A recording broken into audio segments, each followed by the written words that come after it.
Chapter 36. My heart crashes against my ribs. I can hear it in my ears and feel the thumping all the way to my feet. This should feel like a victory. I've confronted the enemy. It doesn't. I run down the hall and shove open the doors that lead to a small courtyard. The cool air fills my chest. I kick the stone bench that's engraved Elizabeth Merritt, July 19th, 1993 through February 12, 2005. She lived 4,226 days. My stupid brain calculates Elizabeth's life without my ever giving permission. What am I going to do? I tap my toe 3 times. Maybe I'll get into NCASME. It was a mistake coming to this school. Nana's mistake. You don't need to be a genius to calculate that I don't belong here. My breathing is also almost back to normal when the door bangs open and I jump.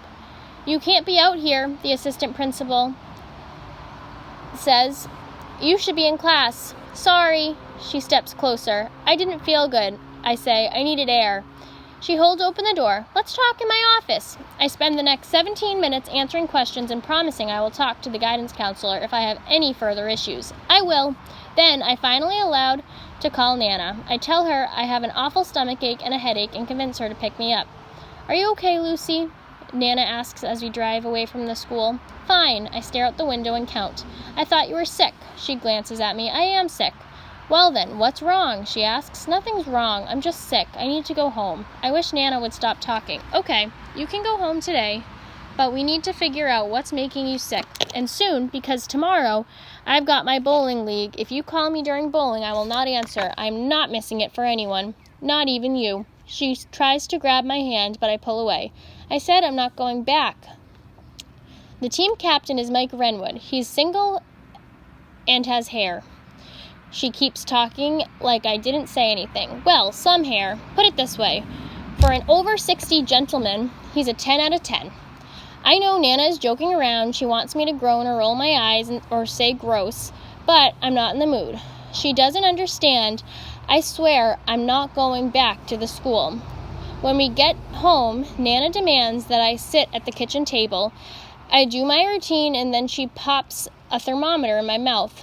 While we wait for it to beep, she pours me a glass of orange juice. I'm not thirsty. The lady from the office said there was some yelling in math class. Do you want to talk about it? I shake my head. The thermometer beeps 3 times when it's done. Nana pulls it out. 98.6. Perfectly normal. Lucy, what's going on? I'm not perfectly normal. I'm a freak. Nothing is going on. Fine. Do you want to play a game? No. Watch TV? No. I need to run to the pharmacy. Do you want to come?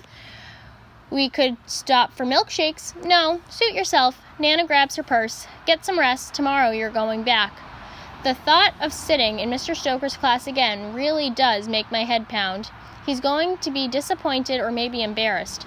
I never want to be in the same room as Wendy again, ever. I watch from the window as Nana drives off to the pharmacy or wherever. The apartment walls feel like they're pushing in. I pace 3 times to the right, 3 to the left, 3 to the right, 3 to the left. The air stinks of kitchen trash. I'm gagging. I stomp to my room and slam the door.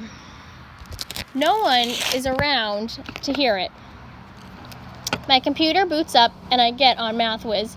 Not many people are on in the middle of the day. Numberlicious is debating some simple trig in complicated terms. He/she is an idiot. He/she doesn't deserve to be here. Lightning girl. Numb. You don't know what you're doing. Numberlicious. Hey LG, what's up? Lightning girl. Do you know anything at all? You're taking a simple problem and making it complicated. Numberlicious. Calm down. As fast as my fingers can move, I type up his or her mistakes and incorrect assumptions.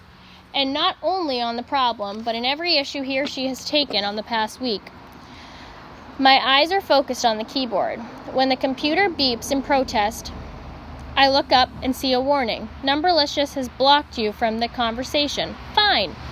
I spend the rest of the day telling everyone what they're doing wrong. I get blocked 3 more times. Nana comes home, but she leaves again. Something about going to the library or bank or post office. I don't bother to listen. My cell phone buzzes in my pocket. There's no one I want to talk to, but I look at the screen anyway. It's Uncle Paul. I know Nana must have told him to call me.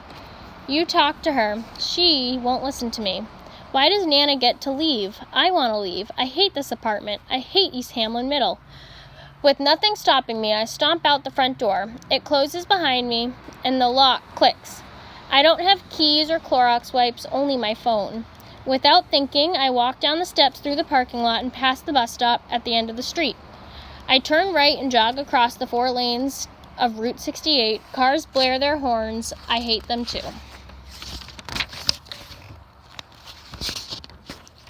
This area of town isn't meant for pedestrians. I tread through knee-high weeds, stepping over bottles and other garbage, heading to the pet hut. Not that I planned this.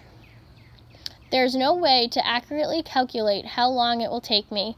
I don't know the exact distance or my walk speeding. That doesn't matter. I have nowhere else to be. The strip mall I pass is vacant except for a pawn shop. A guy stands outside smoking. He waves with his free hand. I want to run. Instead, I recite the digits of pi to myself to keep calm.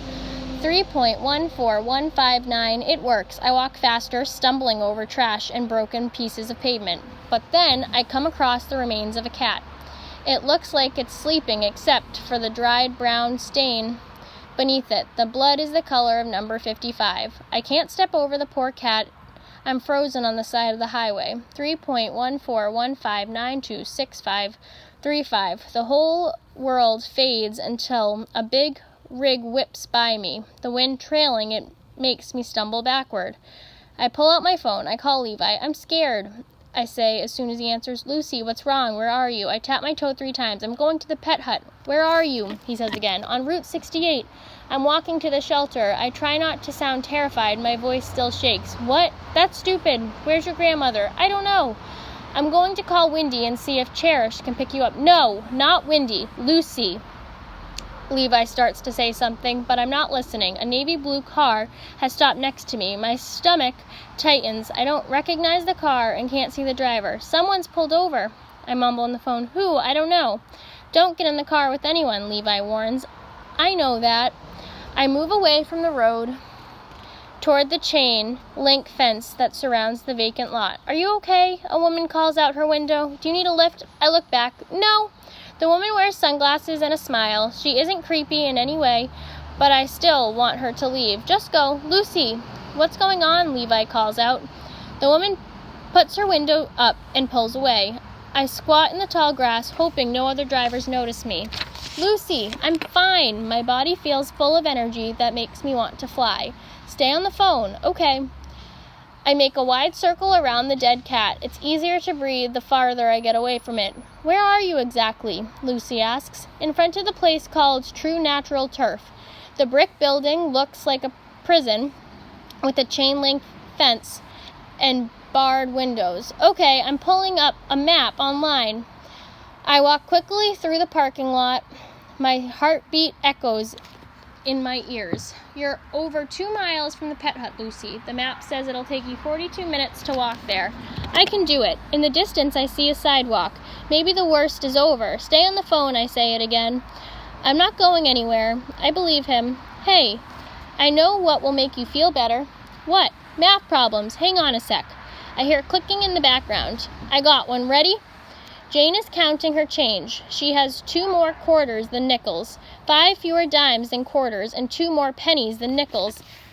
The total amount is $1.86. How many coins does she have? 17. Geez, you answered it before I could even scroll down, he laughed. Of course you're right. I know. Do you want another problem? He asks. Yes. Levi asks me another question after question as I walk. They're mostly simple algebra or geometry, but they still distract me from the traffic and from thinking about Wendy. I answer 27 problems before I make it to the door of Pet Hut. Don't walk home alone, he says. I won't, I promise. Text me later. Okay, thanks for... Yeah, no problem. He hangs up. Math has saved me again, or maybe it was Levi.